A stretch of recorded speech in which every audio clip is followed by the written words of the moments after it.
Денес по повод празникот 2 август Илинден, денот на Илинденското востание, денот на Асном, денот на кој што се поставени темелите на самостојната македонска држава, се наоѓаме во Ташмаруништа, во Струшко, да го одбележиме овој празник.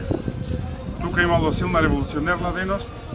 Во востанието 28 луѓе го дале својот живот за независна, за самостојна Македонија, биле организирани во 3 чети и во една силна неравна борба со турскиот аскер и положиле своите животи за ова што го имаме денес како самостојна и слободна Македонија.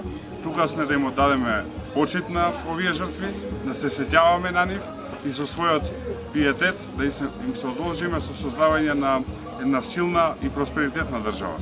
Македонија во овие денови се наоѓа пред силни предизвици и само сплотени и обединети и исто така со јасна мисла каде сакаме да ја одведеме државата, можеме да успееме. Мислам дека тоа треба да е пораката од ова свето место и од ова револуционерно место.